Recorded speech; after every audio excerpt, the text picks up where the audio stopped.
Hey, Dave here with my roundup of the most exciting and interesting new bikes launched in the last few days. Now, if you pay any attention to the mainstream cycling media, you'll have seen there have been quite a few new bikes launched in the last few weeks, and what we refer to in the bike trade as silly season, because it's almost impossible to keep up with all the new bikes being launched and embargoes and loads of other stuff happening. So in this video, I've picked some of the most interesting and exciting new bikes that I want to share with you, go through a few details and share my thoughts on these bikes. So coming up in the video, I've got brand new road bikes from Merida, BMC, Pinarello and Cervelo, a brand new cyclocross race bike from Giant, and a very tasty mountain bike from Yeti. Now I'll put chapter links in the video description down below, and along the bottom of the video you'll see little bars where you can skip ahead to each bike if you want, or you can sit back and watch the entire video. It's up to you. And a request, if you haven't already, to subscribe to my channel by hitting that red button down below. It means a lot to me. Your support over the last few months has been phenomenal, really blown me away, and we just hit 10,000, so I want to keep the channel growing so I can bring you new bikes every week, real world reviews with my opinions on these bikes, and share with you some of the most exciting bikes in the cycling world. So let's dive in. Now, it's not often this Canadian company launches a new bike, so when they do, we generally sit down and take notice, and this is no exception. The most recent bike from the company was the Cervelo gravel bike launched last year, which I got a ride on. You might have seen my review elsewhere. But for 2021, they launched a brand new road platform. It looks really exciting and it looks fast. So it's called the Caledonia, and it's the company's vision for a modern road bike. One that has all the speed and performance of a race bike, which the company has been known for many years, but with the sort of features that move beyond traditional road racing to reflect the sort of riding performance cyclists like you and I are doing these days. So it takes the fast, lightweight and stiff boxes, but then adds space for 34mm wide tyres. You've got disc brakes, mudguard mounts, and a geometry that's a bit more dialed back than one of its race bikes. So not to the extent of an endurance bike, but a bit more laid back for a bit more comfort and control on the long distance and unpredictable road surfaces many of us encounter. In a way, it sort of aims to split the difference between the R5 race bike with fat tyres and the Cervelo gravel bike with fat slick tyres. Apparently something company staff were doing on their weekly night rides that included dirt as well as tarmac and many broken roads, and this new bike is a result. And the name, well, it's got nothing to do with trains. It's actually the name of a street of the company's Canadian office where the group ride started from. So there'll be two versions of this new bike. The top end Caledonia 5 has a D-shaped seat post, full internal cable routing, and a top end carbon layout for a lightweight frame that Cervelo is known for. So claim frame weight is 936 grams and 370 grams for the fork. More unusually for the race-focused company, there are hidden mudguard mounts as well. So this top-end model gets fully integrated cable routing using a U-shaped stereo tube to allow the brake hoses to be routed inside the frame. This is something we're seeing more and more on road bikes being launched at the moment.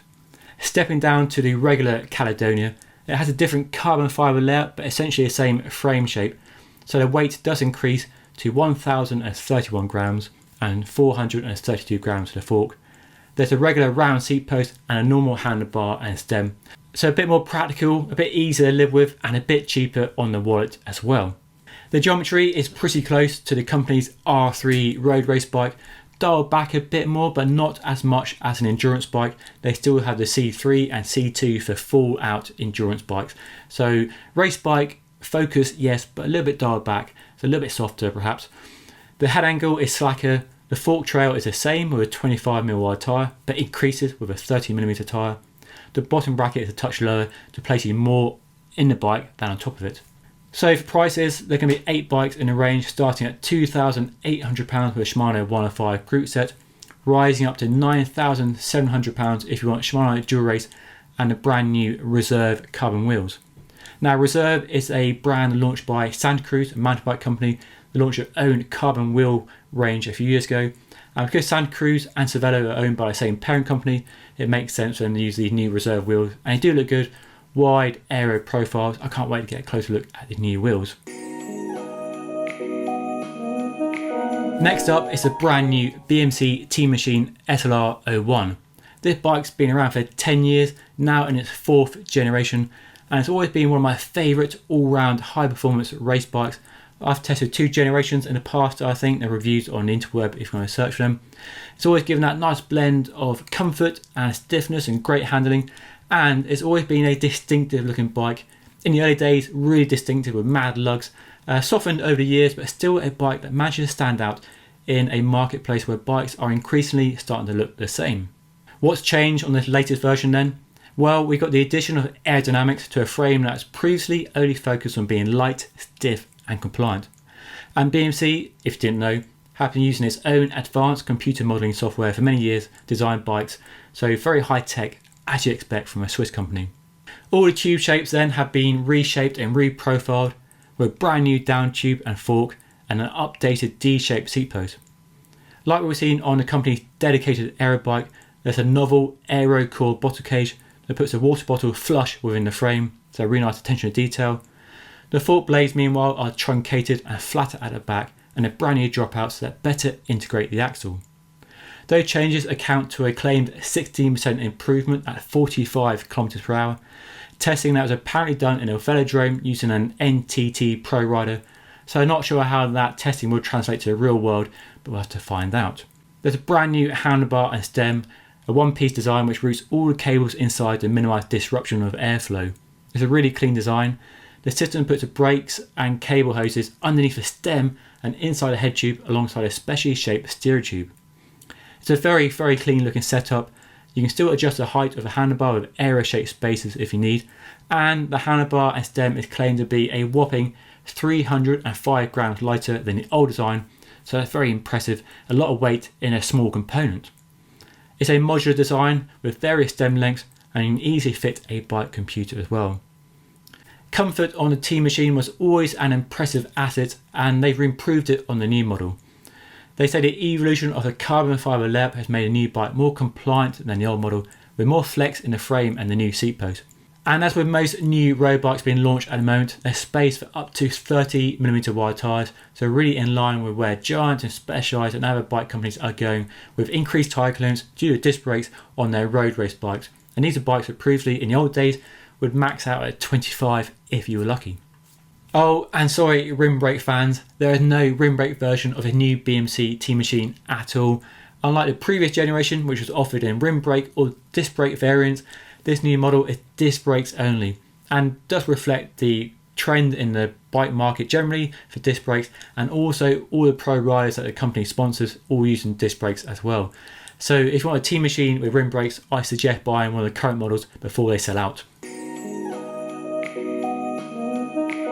And then onto the brand new Merida Scultura Endurance, which as the name suggests, takes a race bike and dials back all the geometry and adds bigger tyres to give it that endurance ability for long distance comfort. So what Merida has done is basically use its race focused Scultura as a starting point, and then relax the geometry with a shorter reach and a higher stack, so the handlebars are higher and closer to you, and increased tyre clearance to 35mm, fitted disc brakes and even added mudguard mount. Those changes then should see the bike appealing to a broader range of cyclists who want the speed and handling of a race bike, but some of that fizzy agility, nervousness of a race bike dialed back a bit, so it should be a bit calmer and more stable. The increased tyre clearance opens up some light dirt and gravel riding too, without going full on gravel. Comfort is important when doing big rides, and so Merida has a few tricks up its sleeve here. There's the big tyres already mentioned, but then Merida has carefully shaped the rear stays so it works like a leaf spring to add vibration damping benefits. There's also internal cable routing, just like we've seen on the other bikes in the video. On the Merida, the cables and the hoses are routed through the headset top cap, inside the headset bearing and onwards to the respective destinations. And to deal with the heat generated by disc brakes, Merida has developed novel cooling fins on the frame and fork to pull heat away from the caliper. They've done this before on previous bikes, so it's not a new idea, but it's an interesting and quite unique concept. Now I must say, I've never personally had a problem with disc brakes overheating, even on long mountain descents, so I'm not sure how much difference it really makes in the real world, but ultimately testing will be the real verdict on this design. More conventional is a round 27.2mm seat post, so no unique one-off aero seat post here that many people will be glad to see. and an internal seat clamp. The bottom bracket is a BB86, the same as Giant used on their TCR. Prices, as you might expect from Merida, look really good. Here in the UK, the 4-bike range starts at £2,000 for Shimano 105 and tops out at £3,500 with Ultegra Di2. It's a really smart looking bike, great value for money, and I can't wait to try one out. The Tour de France being delayed this summer does deprive us of the usual sight of Team Ineos romping home to victory in Paris in the Tour de France, but that hasn't stopped its sponsor Pinarello from launching a brand new bike, the Paris. So new in design but old in name. Now older viewers might remember the original Paris from the mid 1990s when it was an alloy race bike. Jan Ullrich actually won the 1997 Tour de France on this bike. So the name has heritage. It's not a race bike like the Dogma F12, but actually an endurance bike designed for long distance comfort and people who want a bit more dialed back handling for longer rides on rough roads. And it's an entry level model designed to make owning a Pinarello more affordable.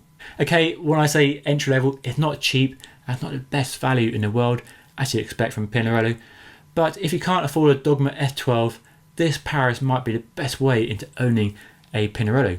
So a Shimano 105 group set on this Paris frame is going to set you back about £3,000, which is a bit higher than that Merida I mentioned earlier, but you could argue that the Pinarello has more brand kudos than Merida. Maybe don't. It depends on where you put value against price and brand heritage and all those other factors that we all have to weigh up when buying a new bike. So let me know what you think down below. So Canyon has launched a motorised version of its Grail adventure and gravel bike. Now, who saw this coming? Honestly, I didn't, that's for sure. I was most surprised when this press release landed in my inbox the other day. So let's have a closer look. Are gravel bikes set to become a thing? Well, if they are, then Canyon definitely wants a slice of the pie and has designed a really interesting, quite exciting looking gravel bike with a Bosch Performance Line CX motor integrated into the frame with a battery in the down tube. Now, I've tested a non-motorised Grail before and you can see a link to that in the card above if you've missed that. So basically taking the same frame, the same carbon technology, the same hover handlebar, but added the motor and the battery. The weight does go up a little bit, but you get the assistance of that motor delivering 4 power modes to suit different terrain, different ride requirements and weight requirements in the same package that hasn't been changed that much, so quite impressive. Yeah, it looks a bit different, you've got a bigger down tube for example, but to all intents and purposes, from a distance, you probably won't be able to tell the difference, especially when you put some bike packing bags on there, you've got your beard going on, you might not notice difference at all until it comes whizzing past you on the gravel climb and you're like, oh, what's that? That's definitely not a normal bike. So as I said, Canyon has packed a carbon frame with a Bosch performance motor, giving 4 levels of support up to 340% of the rider's own power. Now I've used the Bosch motor for its power with a peak torque of 85 Newton meters and a 500 watt-hour battery to handle the generally steep terrain found when going off-road. Now range or range anxiety is a clear issue with electric bikes, just like electric cars. So I've looked on the Bosch website and they give it a handy range calculator. So let's assume a 70 kilogram rider with a 16 kilogram bike and a 25 kilometer per hour average speed, and you're looking at an 80 kilometer range in a tour mode. Knocking it down to eco increases this to 137 kilometers. In the real world, of course, you use different modes depending on the terrain and the ground surface you're riding on. So turbo on the steeper climbs, we need the extra assistance, or eco on flatter or downhill trails to try and save battery. But I think range is something that it could be more of an issue with gravel bikes potentially, where you're going longer and further away from civilization and going bike packing maybe. You're taking the extra weight of your hammock and sleeping bag and so on, and you're going overnight as well. So maybe great for a short weekend ride, but longer epic adventures, that's a big question mark for me. But all that said, I can see the benefits of a motor and battery on a gravel bike for allowing you to go further or faster or fit more riding in to less time, especially many people are time crunch. And we've seen this happen in mountain biking. With a mountain bike, you can go longer, further, faster, fit more riding in to a more condensed period of time and just have a better fun time, more smiles, more whoops and hollering, and that's not a bad thing at all. And I see the same applying to gravel bikes as well. But for long distance epic adventures, that's definitely a question mark. There might be the limits of the range on this motor, but we'll have to find out and see what it's like in the real world. And hopefully I get my hands on one and find out what it's like to ride very soon. So prices are starting at €5,000 and topping out at €6,000 for a SRAM Force ETAP Axis equipped bike with carbon wheels and that 16 kilogram claim weight I mentioned earlier. So Giant has launched a brand new version of its TCX cyclocross race bike. With a summer of road racing basically being cancelled, maybe it's time to refocus on the cyclocross season instead. A great winter sport, a great way to keep fit through the winter. And with that in mind, here is a brand new TCX from Giant. Let's take a closer look. So Giant has totally refreshed its TCX, the first time since 2015, with a lighter carbon fibre frame and bigger tyre clearance. Giant claims the frame is 200 grams lighter, while the fork sheds another 60 grams. And tyre clearance has been increased, so it will now take a 45mm tyre, so more options away from the cyclocross circuit. That certainly opens up gravel and adventure riding, but the geometry is pure cyclocross, so expect a high bottom bracket and a steeper head angle for the agility you need on a tight cross course that might give it the nervousness you don't want on a gravel adventure ride. Giant is still using a D-shaped seat post that we've seen on its road bikes for many years, but the seat clamp now allows a regular round seat post to be used. So that gives you more options and opens up the possibility to fit a dropper post. So very interesting, very exciting detail. There's also a brand new seat post that claim to be 20% more compliant than the old design, so the bike should be smoother over rough ground.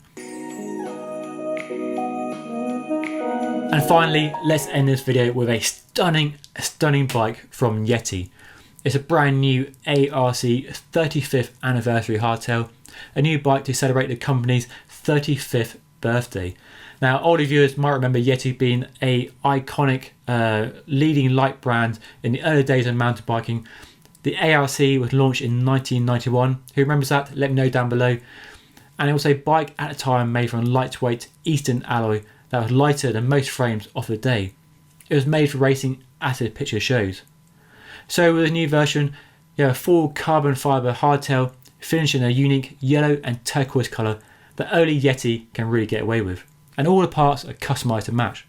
All that special attention to detail does cost you though £9,000 and limited to 100, and they expect to sell them all out. So if you really want one of his bikes, if you're a die-hard Yeti fan, then you need to act quickly and get in touch with your local Yeti dealer and put your name down for one, because they will not last long before they're all gone. I would give anything for one of these bikes, but sadly I don't have a spare £9,000 sitting in my bank account. So yeah, stunning bike. So there we go then, some very interesting and very exciting new bikes coming out very soon. Which of these bikes floats your boat? Let me know down below in the comment section. And if you have any questions, do ask away. Always happy to help out as best I can. Make sure you subscribe to my channel if you haven't already. Loads of exciting new bikes coming along soon. Some very exclusive first looks coming up next week, so make sure you hang around if you want to see those. If you enjoyed watching the video, hit that like button, give me a big thumbs up, and I will see you all again soon. Thanks for watching, take it easy, and see you again next time.